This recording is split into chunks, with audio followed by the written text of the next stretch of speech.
क्या आप जानते हैं कि हरियाणा जैसे राज्य में एक ऐसी वारदात को अंजाम दिया गया था जिसने तीन परिवारों को अंदर से तोड़ दिया। पुलिस ने जितनी तेजी से अपनी इन्वेस्टिगेशन को आगे बढ़ाया था, लोगों ने सोचा नहीं होगा कि इतनी जल्दी केस का आखिरी चैप्टर भी शुरू हो जाएगा। आज की कहानी एक ऐसे केस के बारे में है जब दो लोगों के नई जिंदगी की शुरुआत के लिए दो बेगुनाह लोगों की जिंदगी को खत्म करना था। नमस्कार दोस्तों, तो क्या हाल चाल है आपके। Today's topic is Simran Panipat case. ये कहानी शुरू होती है भारत के सबसे समृद्ध राज्यों में से एक हरियाणा से।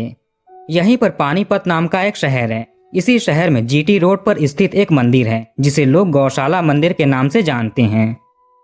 5 सितंबर 2017 की तारीख थी। शाम का समय था। धीरे धीरे अंधेरा हो रहा था। मंदिर के द्वार को बंद करने का समय भी करीब आ रहा था। इसी समय एक शख्स गौशाला मंदिर में आते हैं। ये शायद मंदिर को बंद करने के लिए आए थे।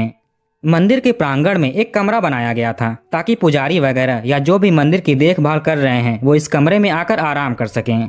वो शख्स सबसे पहले इसी कमरे को बंद करने के लिए आते हैं।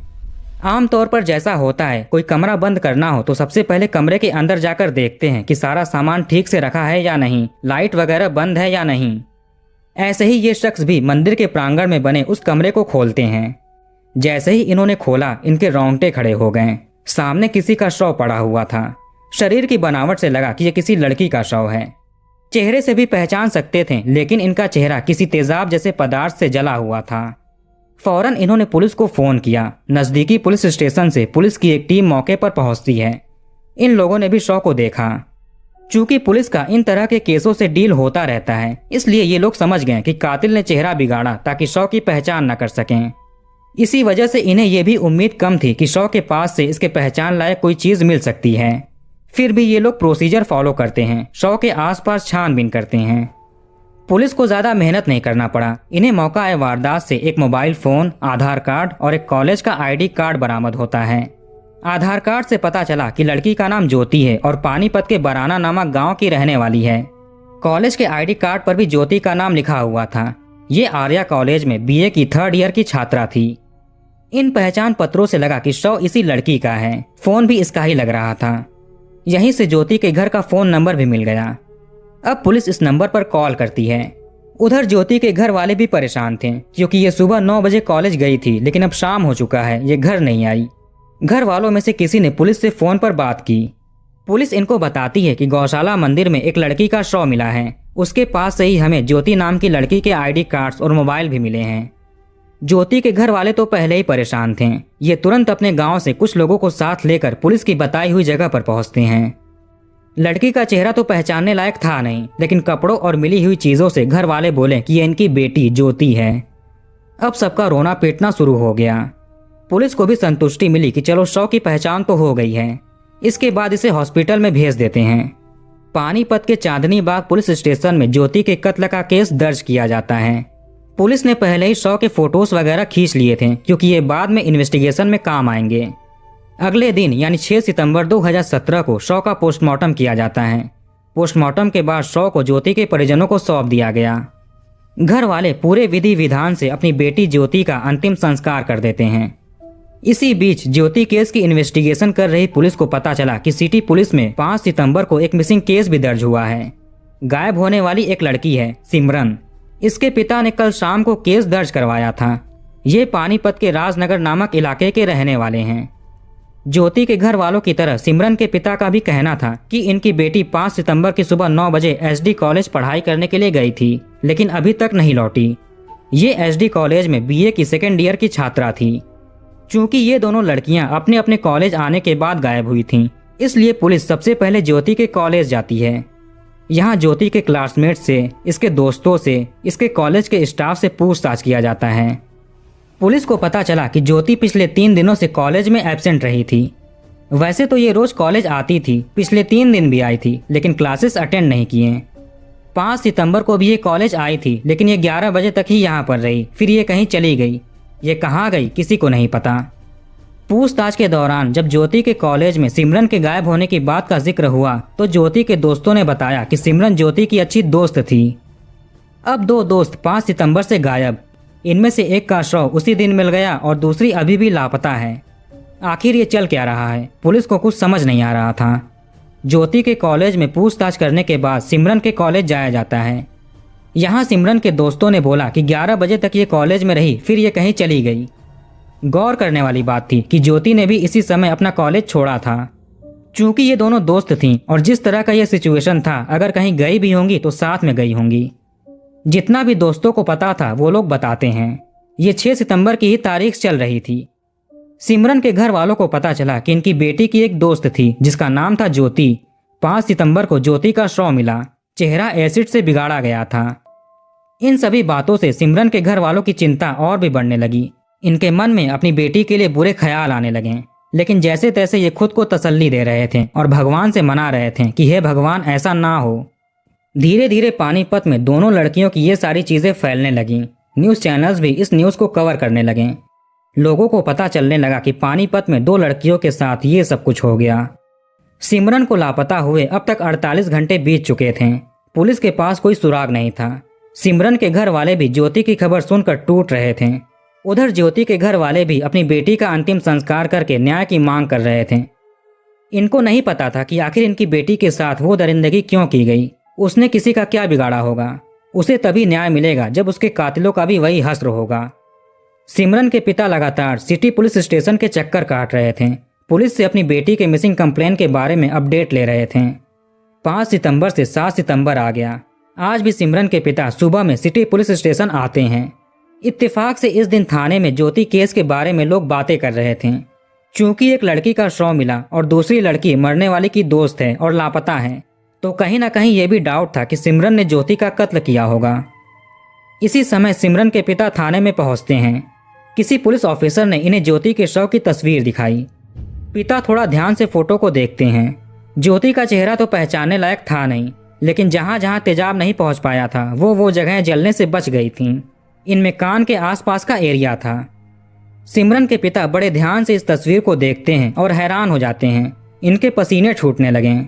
ये तस्वीर दिखाने वाले ऑफिसर से कहते हैं कि ये लड़की इनकी बेटी जैसी लग रही है। कान वगैरह बिल्कुल सिमरन के जैसा है। तस्वीर में जो इसने कपड़े पहने हुए हैं वैसे कपड़े मैंने कभी भी अपनी बेटी के लिए नहीं खरीदे और ना ही कभी ये कपड़े सिमरन को पहने हुए देखें। भगवान करे कि ये मेरी बेटी ना हो। एक पिता की ये बातें सुनकर सिटी पुलिस के ऑफिसर्स को भी कुछ अजीब लगा।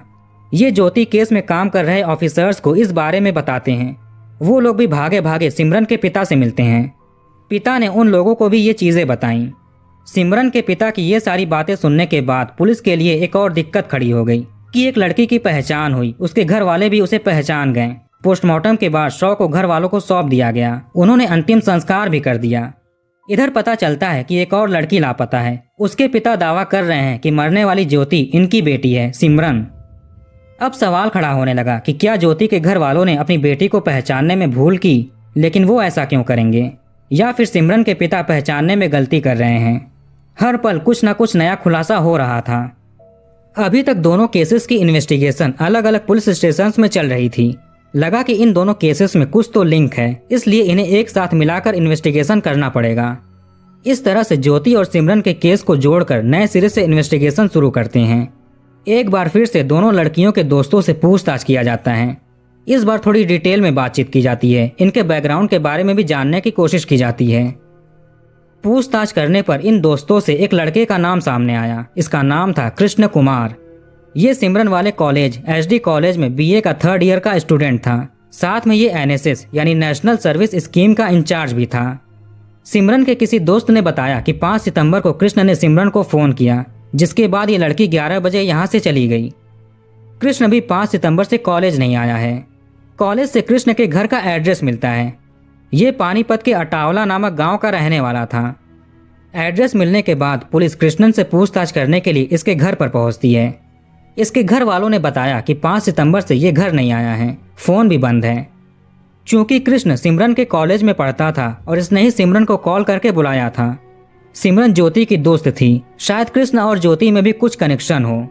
यही बात सोचकर ज्योति के कॉलेज के दोस्तों से कृष्ण नाम के स्टूडेंट के बारे में पूछा जाता है। यहाँ एक और बड़ा खुलासा हुआ। ज्योति और कृष्ण गर्लफ्रेंड बॉयफ्रेंड थे। दोनों एक दूसरे से प्यार करते थे। कृष्ण ने तो ज्योति के कॉलेज आर्या कॉलेज का फेक आईडी कार्ड भी बनवा रखा था, ताकि ये जब चाहे कॉलेज में आ सके, ज्योति से मिल सके।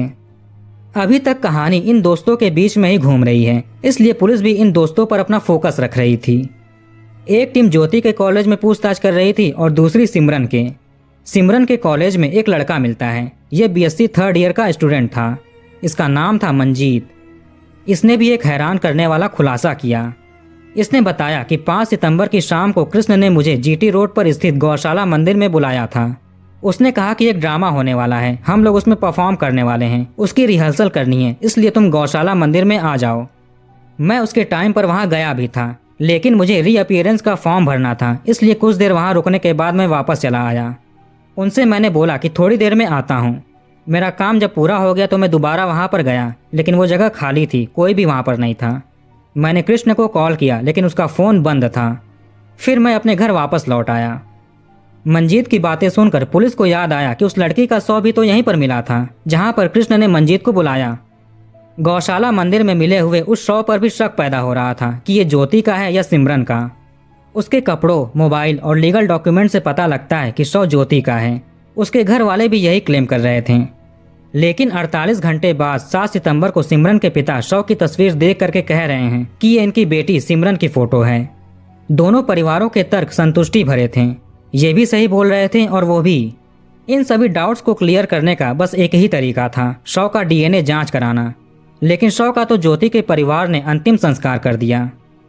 जैसा कि मैंने आपको पहले के क्राइम स्टोरीज में बताया है कि पोस्टमार्टम करते समय डॉक्टर्स शव के कुछ सैंपल्स प्रिजर्व करके रख लेते हैं ताकि जरूरत पड़ने पर दोबारा से इसकी जांच कर सकें। इस केस में भी शव के सैंपल्स प्रिजर्व करके रख लिए गए थे। सिमरन के घर वालों को हरियाणा के मधुबन फॉरेंसिक लेबोरेटरी में भेजा जाता है ताकि इनका और शव का डीएनए जांच करा सकें। अभी तक 8 सितंबर की डेट आ चुकी थी। पुलिस की पूछताछ सिमरन, ज्योति और कृष्ण के घर वालों से, दोस्तों से, पड़ोसियों से, कॉलेज के स्टाफ वगैरह से चल रही थी। ये सब जांच जो भी थे सभी कृष्ण और सिमरन को कातिल मानकर चल रहे थे और वो शव ज्योति का माना जा रहा था। कहीं से पुलिस को जानकारी मिली कि कृष्ण और सिमरन शिमला के किसी होटल में छिपे हुए हैं। जानकारी मिलते ही सुपरिटेंडेंट ऑफ पुलिस अपनी एक टीम को शिमला भेजते हैं। दोनों किस होटल में ठहरे हुए हैं ये नहीं पता था।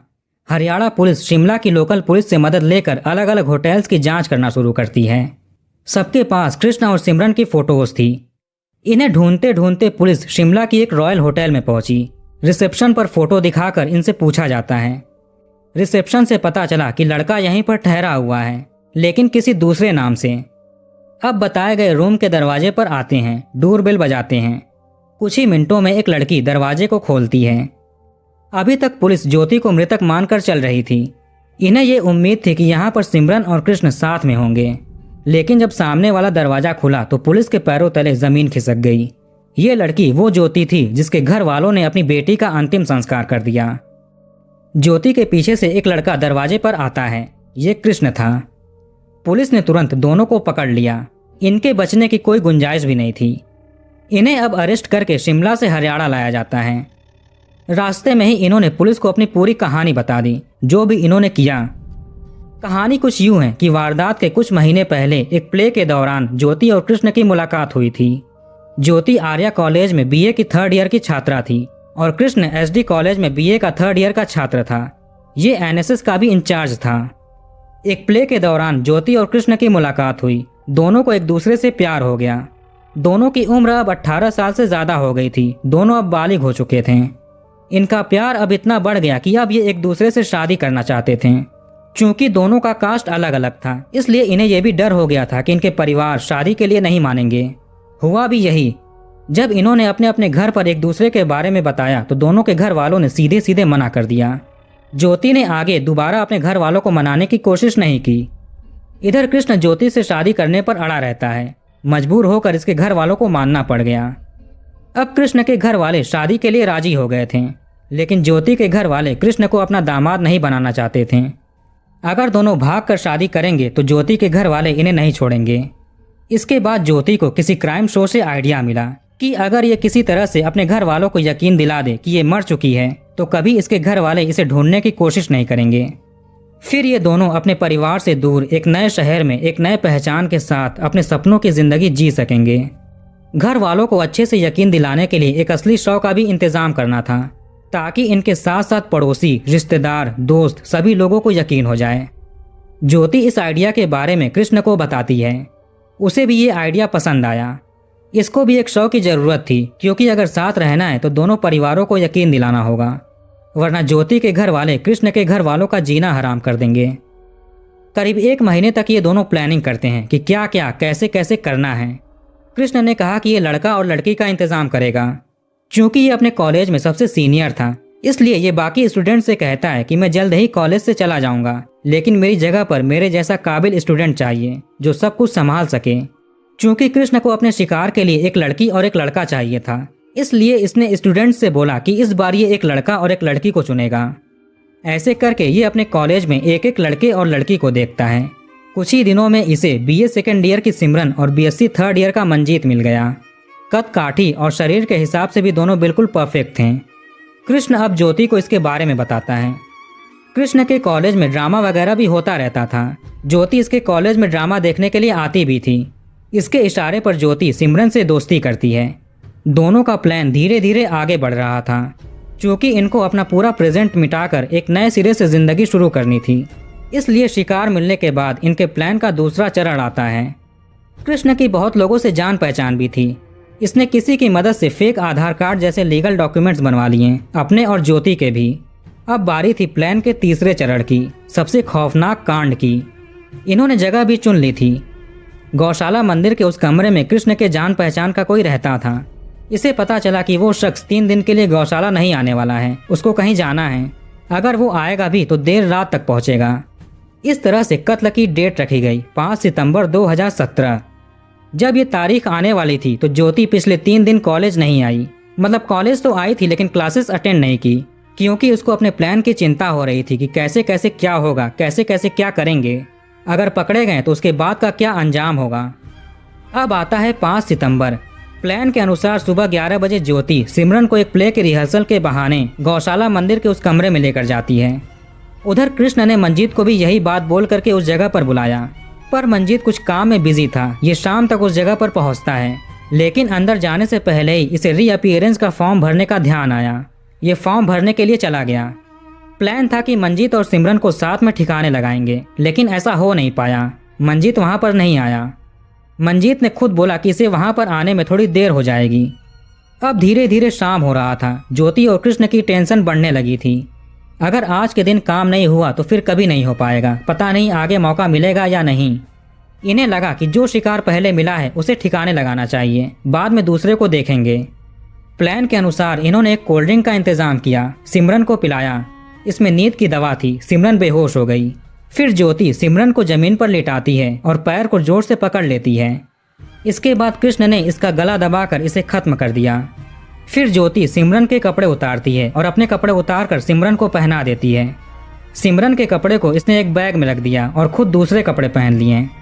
फिर ज्योति अपने पुराने आधार कार्ड, कॉलेज के ID कार्ड और मोबाइल फ़ोन को इधर उधर रखती है, ताकि सभी को लगे कि ये ज्योति का शव है। अब ये दोनों मंजीत का वेट करने लगते हैं। धीरे धीरे अंधेरा हो रहा था। इनकी चिंता और भी बढ़ने लगी थी।